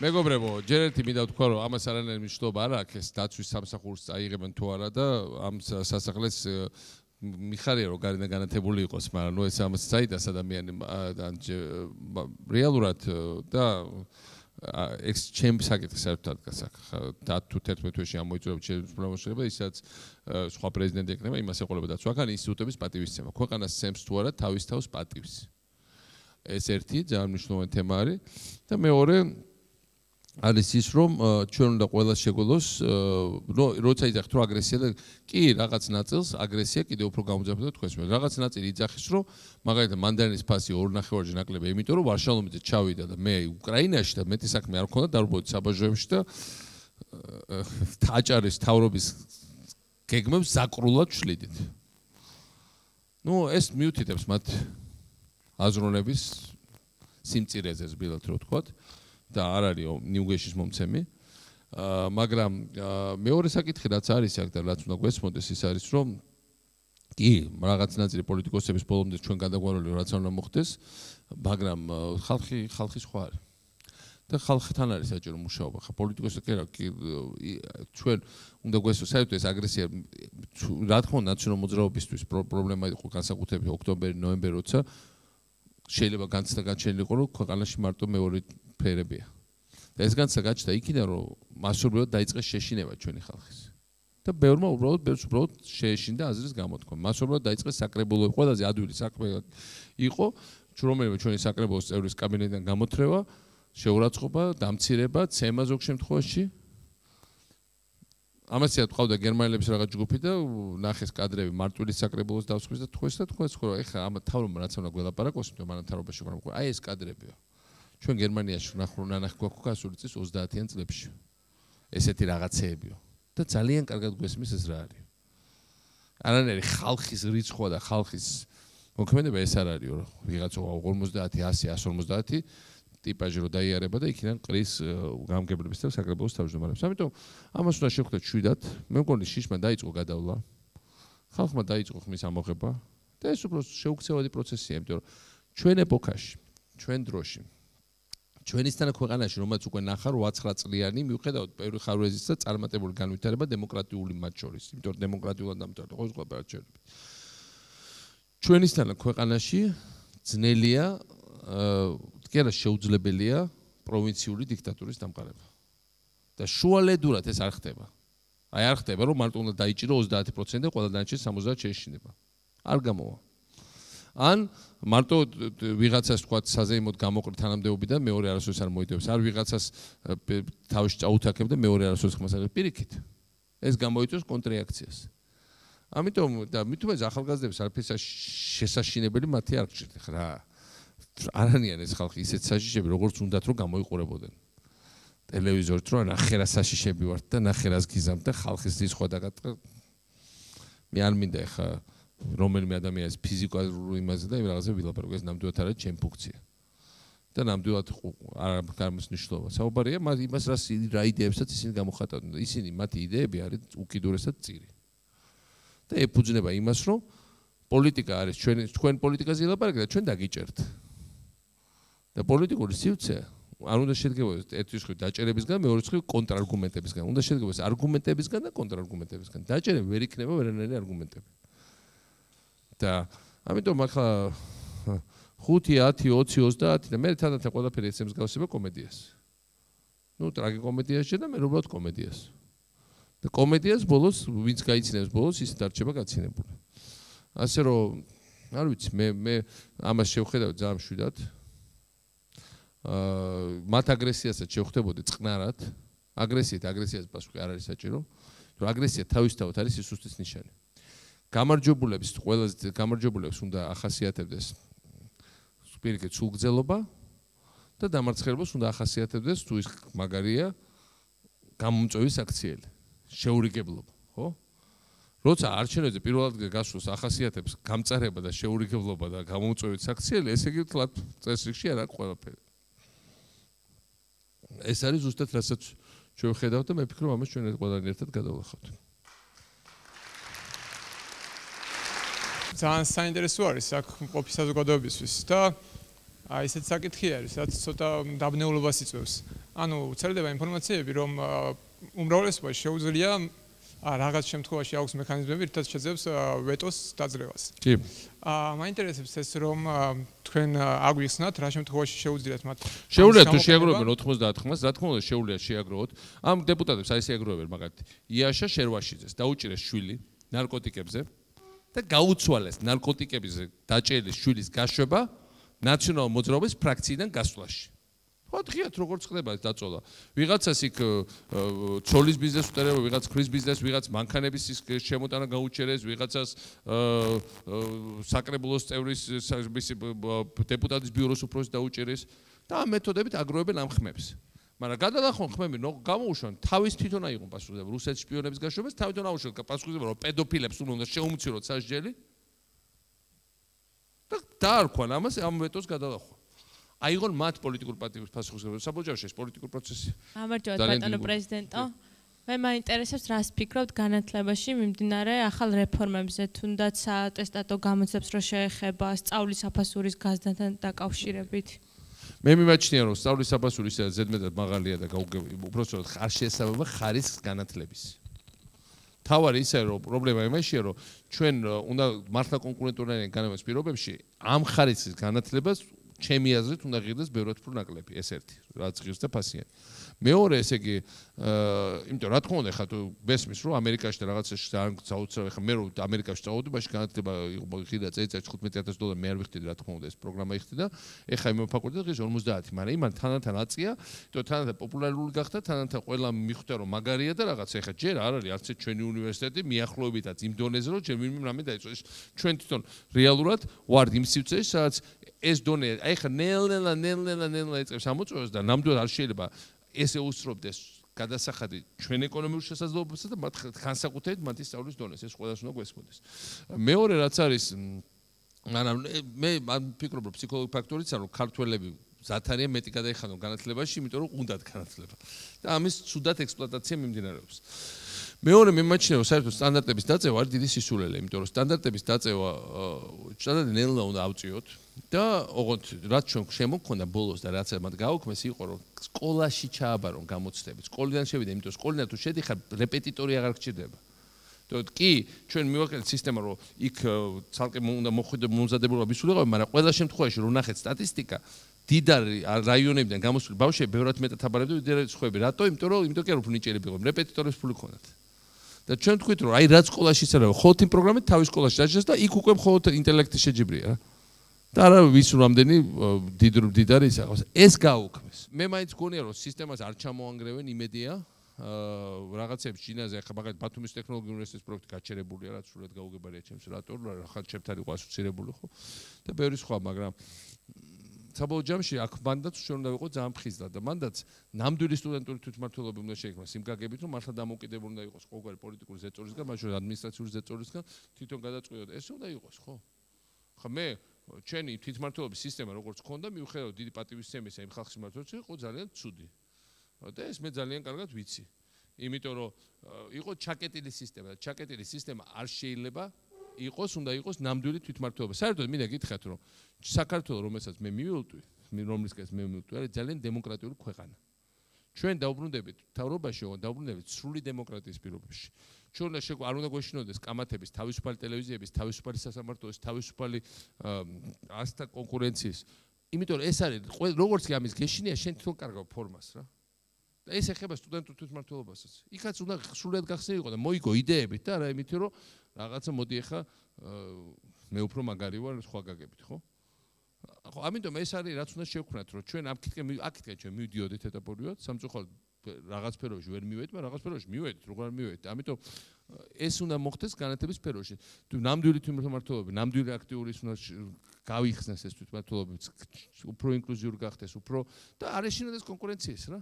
და მე ამაზე ვაზი ვარ იმასავე და ჩემია და აქ არ მომეკარო, ეს აღარ იქნება, ეს არ იქნება მთავრობის დონეზე და არ იქნება არც თვითმმართველობა, არც დონეზე აღარ უნდა იყოს ეს, რომ აბა ხა ესე რო ქვია, ეგრე არ გამო. ხო, თქვენ გინდათ რაღაცა. მოგესალმებით ბატონო პრეზიდენტო, მე გახლავართ ანა ხოტივრიშვილი.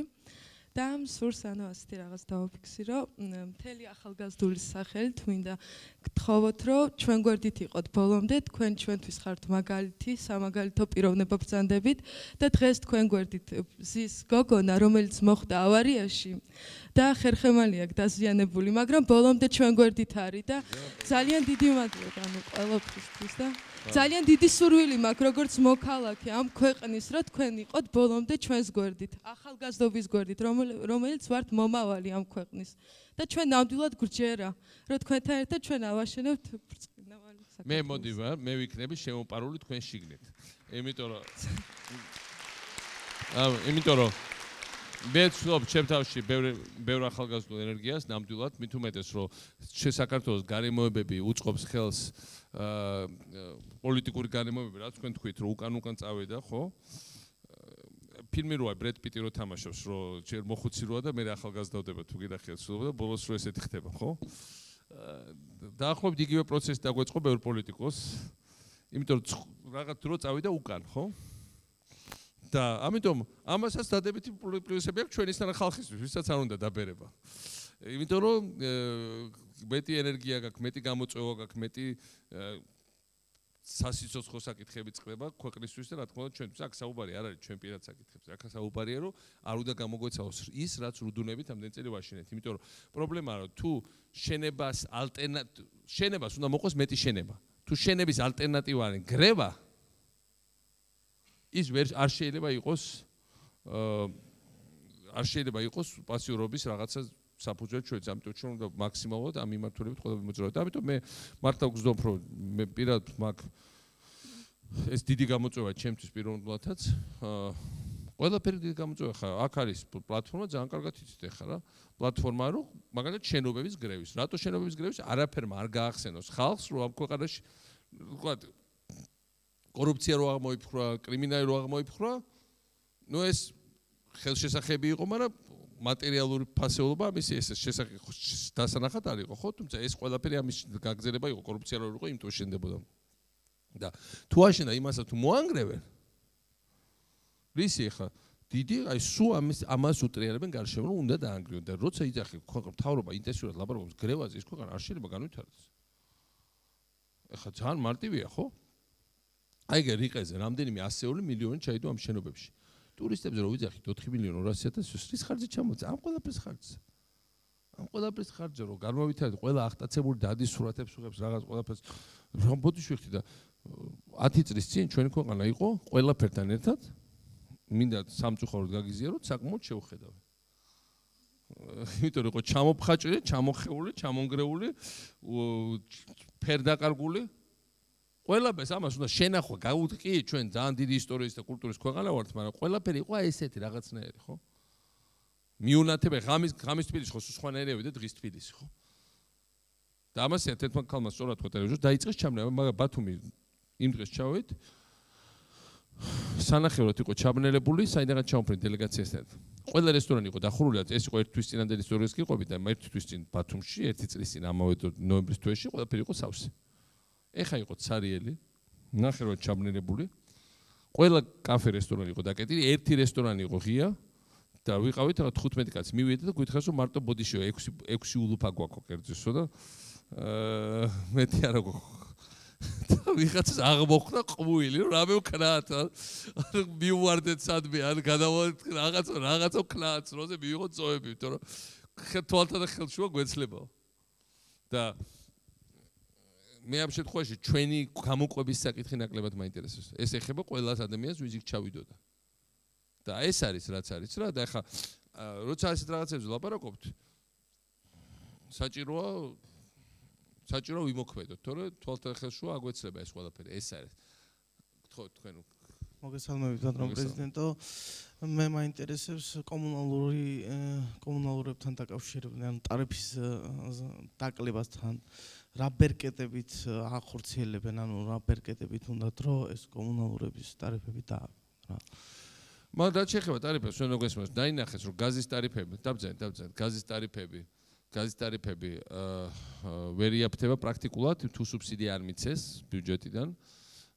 რაც შეეხება დერის ტარიფებს, როცა ვლაპარაკობთ სამლარ ნახევარს მოკლებაზე, უნდა გვესმოდეს, რომ ხალხი ამას პრაქტიკულად ვერ იგრძნობს, იმიტომ რომ ავტომატურად იზრდება მოხმარება. მაგრამ ამავე დროს ამის სანაცვლოდ, როცა საინვესტიციო ვალდებულებას უხსნით, ეს ნიშნავს, რომ 3-4 წელიწადში ამ დეში მოგვიხდება ბევრად მეტის გადახდა. არ უნდა ყველა სხვა პროგრამა გააჩერო ბიუჯეტიდან, მაშინ ციკლში შედიხარ და ეს მეტი გადაიხადო, არ უნდა გააგრძელო, არ უნდა ჩამოშალო ენერგეტიკა. რეალურად ძალიან საშუალო პროცესია, რაღაც მოკლევადიანი, ეფემერული, იმიტომ რომ კიდევ ერთხელ რომ ხალხი ამას პრაქტიკულად ვერ იგრძნობს და თქვენ თვითონ ნახავთ აი ხო ყველას თქვენ თვითონ და კომუნალური ცხოვრების მით უმეტეს ვერ ნახავს. და რაც თავარია თუ გამრეცხველიანობის შეჩერება ამის სანაცვლოდ, აი კიდევ უფრო კატასტროფა, იმიტომ რომ უამრავი ადამიანია გამრეცხველიანობაში დასაქმებული და თავისთავად ეს ძალიან არასწორია, როცა ავცხადებ რომ ხესები უნდა გაჩერდეს, თბოელექტროსადგური უნდა გაჩერდეს, ყველაფერი დანარჩენი რაც ეს ეფუძნება ჩერდება. მინდა ვალდებულება ავიღო და კითხოთ იმ ადამიანთა სახელით, ვისაც ეს თემა მნიშვნელოვნად აწუხებს ასე თუ ისე. როგორც თქვენ აღნიშნეთ, ბატონო პრეზიდენტო, ეკონომიკური ზრდა მომდევნო 3 წლის მანძილზე ვერ მოხერხდება ასე თუ ისე. აქედან გამომდინარე ლოგიკურად, თუ ეკონომიკური ზრდა ვერ ხერხდება, პენსიების ზრდაც ვერ მოხერხდება. როგორც მე ვიცი, ბატონო პრეზიდენტო, სექტემბერში უნდა მოხდეს პენსიის ზრდა და თქვენ რამდენად ხართ ინფორმირებული იმის შესახებ, თუ რა ხარჯებით, რა მიზნებით აპირებენ ამ პენსიების ზრდას, ეს თავრობა როგორ აპირებს პენსიის ზრდას? მადლობთ. მე ამაზე მართლა ძალიან შეშფოთებული ვარ, იმიტომ რომ მათი პროგნოზი, რომ ეკონომიკური ზრდა ერთ მხრივ არ იქნება და არამედ ბიუჯეტი დაპროგრამირებულია 7%-იან ზრდაზე, რაც არის ფანტასტიკის სფეროდან. წარმოუდგენელია, ვერ მოხდება უკვე დღეს ნათელია.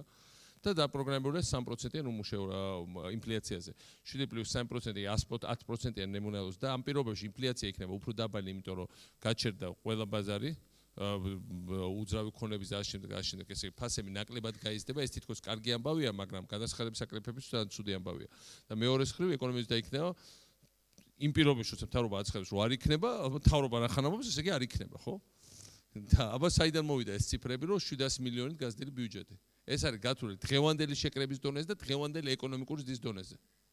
დღევანდელი არა, ოქტომბრამდელი.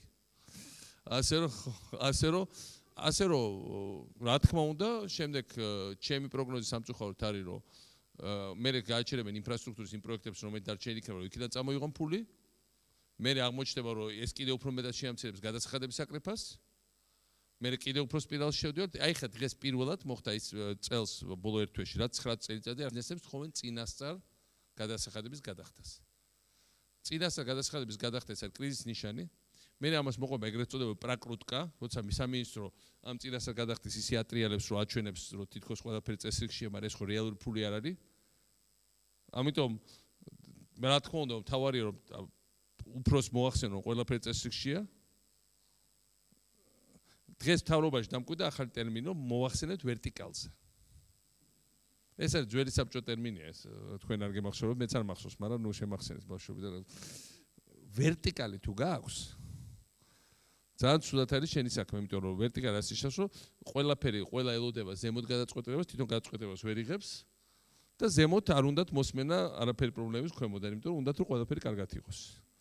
და ვინაიდან სიმართლისმხმელი აღარ არის წრეში, მე შედიხარ აი ამ ჭიხში შედიხარ. ამიტომ მე ამ ხრივ ძალიან შეშფოთებული ვარ და არ მინდა რომ ეს ასე იყოს. მინდა რომ ღიად ვილაპარაკოთ ამ პრობლემებს და მინდა ღიად თქვათ რომ ეხა მე არ ვთქვა, შეიძლება მე ვიღაცამ თქვას ერთ წელიწადში თქვათ პენსიების პრობლემა რო იქნება, რომ ესეც ამათი საბოტაჟის ბრალია. ამათ ჩაოწეს, ამათ იქ მიმოქმეს, მაგრამ ეს ასე არის აქეთ.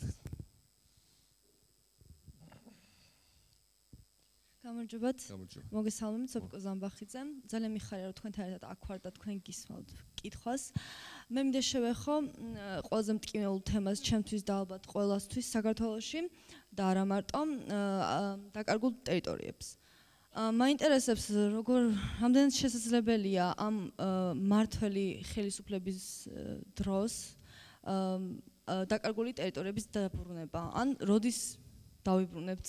მე მინდა გითხრათ, რომ პირველ რიგში ჩვენ ყველა მეტად უნდა მოიშოროთ ტერმინი დაკარგული. დაკარგულის არ არის, სანამ ჩვენ ტვინში არ არის დაკარგული. ეს დროებით კონტროლ დაკარგული შეიძლება ეგეც ვთქვათ. მაგრამ მეორე რაღაც დაბძანეთ, მეორე რაღაცაა რომ ჩვენ აი ახლა იგივე ლაზიკის პროექტი. ლაზიკის პროექტი რა იყო, რომ სოხუმიდან რამდენიმე 10 კილომეტრში ვაშენებით ნამდვილ ქალაქს, ნამდვილ სატრანსპორტო ინფრასტრუქტურას, ნამდვილ განვითარებას და ვეუბნებოდით, რომ ეს არის ცენტრი. ჩვენ ის კი არა, ჩვენ იმას კი არა, აგერ ვაშენებთ ცენტრს, სხვა ჩვენ სასტუმრო აფხაზი, სოხუმის თავის სასტუმრო ზუსტი პროექტი, ზუსტი ასლი გარედან შიგნით ძალიან მაგარი სასტუმრო შენდებოდა, ისიც გაჩერდა რა თქმა უნდა. და ეს არის ჩვენი მიზიდულობის ცენტრი. თავარი რაც ეხა დაიწყო ლაპარაკი, რომ დაიწყეს ლაპარაკი იმის თაობაზე, რომ ესე იგი ეკონომიკის რეინტეგრაციის სამინისტროს ეხა არქმევენ შერიგების სამინისტროს. ეს სიტყვა რეინტეგრაცია გაქრა. მეორე თქვენს რომ კონფლიქტში ჩვენ ვიყავით დამნაშავე. რითიც საერთაშორისო სამართლებრივი საფუძველი ბევრად ეზდება იმ დამოუკიდებლობის რაღაც სახის ყოველ შემთხვევაში სპეკულატიურ დონეზე მოთხოვნის რომ სამართლებრივად ამ საფუძველი არ არსებობს ნამდვილად. თავარი რასაც ჩვენ ძალიან ფრთხილად უნდა ვეკიდოთ და ვიყოთ ჩასაფრებული ამაზე, არ მოხდეს ის რომ ისევ გაიყვანონ რუსეთი როგორც გარანტი. ეს თქვა ზოგიერთმა წარმოადგენლმა ახლა ზოგიერთმა კი არა ვინც მომლაპარაკებს ის რუსეთი უნდა იგზნოს რომ ის არის ნამდვილი გარანტი ქართველებს და ოსებს და ქართველებს აფხაზეთის მოთხოვნა ეს არის დამღუპველი გზა თუ ამ გზაზე დავადექით და თუ ჩვენ თქვით ტერმინი ოკუპირებულ ტერიტორიას თქვენ თუ შეამჩნიეთ რომ პრაქტიკულად თავრობის ხელმძღვანელი არასდროს სიტყვა ოკუპაციას არ ხმარობს და ეს ძალიან მნიშვნელოვანი რაღაცა, იმიტომ რომ თუ ეს ტერიტორია ოკუპირებულია, როგორც ამას ამბობდნენ ამერიკის სახელმწიფო ადმინისტრაცია, როგორც ამას ამბობდნენ ევროპარლამენტი, ევროპული ქვეყანა, ოკუპაციას ყოველთვის მოყვება დეოკუპაცია. თუ ეს არის რაღაცი და კონფლიქტის გადაწყვეტის სხვადასხვა ფორმები არსებობს და ეს ყოველთვის შეიძლება და არ იყოს დეოკუპაცია. ამიტომ ეს არ არის უბრალოდ სიტყვათა თამაში. ეს არის სასიცოცხლო საკითხები ჩვენი ქვეყნის უახლოეს და გრძელვადიანი მომავლის. ჩვენ არ შეგვიძლია, ჩვენ უნდა ველოდოთ იმ პერიოდში, როცა რუსეთში შეიცვლება სიტუაცია, მაგრამ ამ დროშობაში არ უნდა მოახდინოთ ეროზია ჩვენი სამართლებრივი პოზიციების. ეს არის სასიცოცხლო მნიშვნელობა. მოგესალმებით, ბატონო პრეზიდენტო, მე მინდა შევეხო ჯანდაცვის სისტემას. მე და მე მგონი არა მარტო მე კარგად მახსოვს ჩემი ბავშვობის დროს, როცა საავადმყოფოში მივდიოდი, მხვდებოდა რაღაცა ესეთი ჩაბურული ჩუმი, სადაც აი ყოველგვარი სანიტარული ნორმა იყო დარღვეული, ისეთი საავადმყოფო.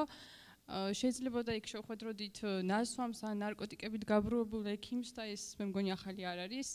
იყო ასეთი შემთხვევებიც და როდესაც გამოდის ეს ხელისუფლება და ამბობს, რომ თურმე არაფერი არ გაკეთებულა ამ ხრივ, მე მგონია რომ ცოტა ესეთი გადაჭარბებულად ლაპარაკობენ, იმიტომ რომ ნამდვილად ძალიან ბევრი რამე გაკეთდა, არის ძალიან ბევრი ახალი აპარატურა თანამედროვე და კეთდება ესეთი ოპერაციები, რაც რამოდენიმე წლის წინ შეუძლებელი იყო ამის წარმოქმნა, რომ შეიძლებოდა საქართველოში ეს ყველაფერი მომხდარიყო.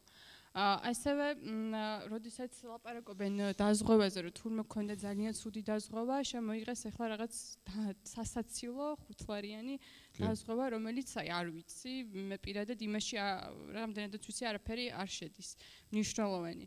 და ასევე რამოდენიმე დღის წინ გამოვიდა ჯანდაცვის მინისტრი და თქვა, რომ თურმე რეზიდენტურაში ადგილები არ იყო და მათი მოსვლის შემდეგ გაჩნდა უცებ 3000 ადგილი. მე მაინტერესებს ეს ამ საქართველოზე ლაპარაკობს თუ რაიმე მეორე საქართველო, იმიტომ რომ ესეთი მსგავსი მე თვითონ მე-6 კურსს ვამთავრებ და მომავალი რეზიდენტი ვარ, არანაირი ადგილი მათი მოსვლის შემდეგ ყოველ შემთხვევაში არ გაჩენილა. და აი მაინტერესებს თქვენი მიდგომა ამასთან დაკავშირებით როგორი იქნება, ანუ იგივე დონეზე მაინც რომ დავრჩეთ რა დონეზეც ახლა არის ჯანდაცვის სისტემა და კიდევ უკან არ წავიდეთ. კარგით. მარტო ვიზიარებ ამ შეშფოთებას, იმიტომ რომ სიტუაცია რა არის. ჩვენი დღეს ეს სამონტყოფები, რომელიც აშენდა, რომელიც მართლა ძალიან მაგარია. ძლივს გვიჭირავს კბილებით. გვიჭირავს, რომ ექიმებმა არ აიღო ქთამი და განსაკუთრებით უმცროსმა სამედიცინო პერსონალმა, იმიტომ მართლა დაბალი ხელფასები აქვს ჯერ. ამის გზა ერთადერთი იყო სადაზღვო პაკეტის ღირებულების გაზრდა და უფრო თანაბარი გადანაწილება ამ ფულის. სადაზღვო პაკეტის ღირებულების სამჯერ შემცირება ნიშნავს მხოლოდ ერთ რამეს. სამონტყოფოს მიაწყდება ბევრი ადამიანი, ეს სამონტყოფები არ არის გათვლილი იმ რაოდენობის ადამიანზე, რასაც ესენი ამბობენ.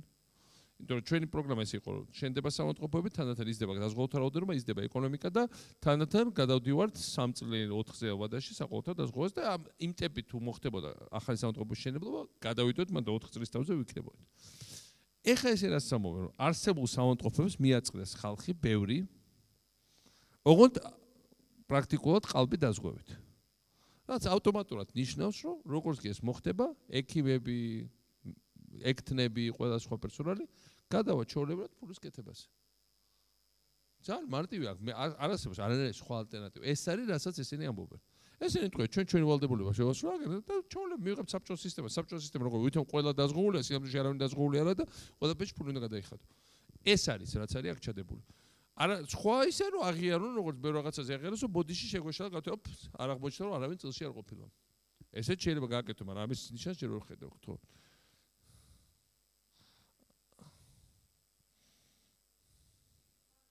სკოლებში დაგვემატა გქონდა 8 გამოცდა მე 12 კლასში, ახლა გვაქვს 11, მე 11-ში 4, შემდეგ 4 ხო.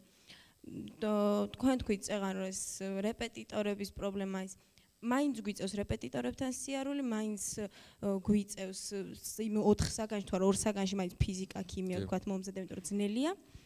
და მასწავლებლების სერტიფიცირება და ყველაფერის ამის მიხედვით იგივე არის სკოლაში. იგივე ხდება, უბრალოდ ერთი რაც არის, რომ აგრესია არის შემცირებული, მაგრამ ეხლა აგრესიამაც მოიმატა, იქ მანდატურები ცოტა გადაიწიან უკანა პლანში, შეშინებული მასწავლებლები წინ გადმოვიდნენ ისე და ისე მიდის აგრესია, ოღონდ ძალიან, ესე ვთქვათ, დაჩაგვრილები წამოვიდნენ წინა პლანში და შეიცვლება რამე უფრო ლიბერალური გახდება თუ გვეშველება რამე საერთოდ.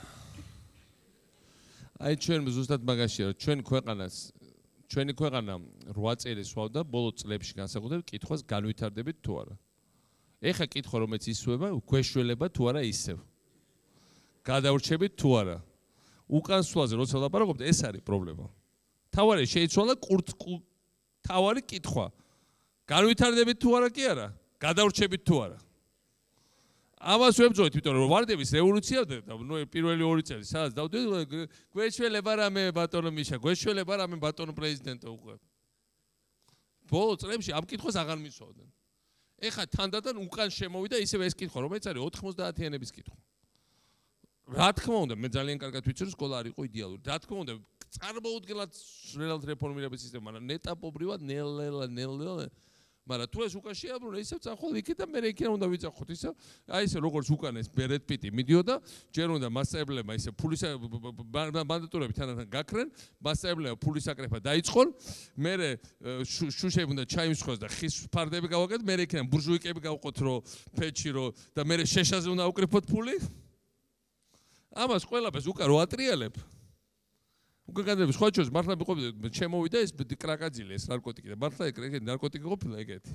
ეხლა მაგაში დიდი სპეციალისტი ჩემი ნაცნობი არის და იმან იცის. მიხსნი და რო თურმე რო მართლა ალალად უკან დადიხარ ეს ნაბიჯებით, იმიტომ რომ გონია რომ წინ მიდიხარ, მაგრამ სრული კოორდინაცია შეიძლება მაგალითად გონია რომ ასე მოთახვი და გადმოხდე მე-12 სართულზე რა. ამიტომ და ისე იმის ქვეშ უყოფები და უკან როცა მოდიხარ, მე ეს ხდება.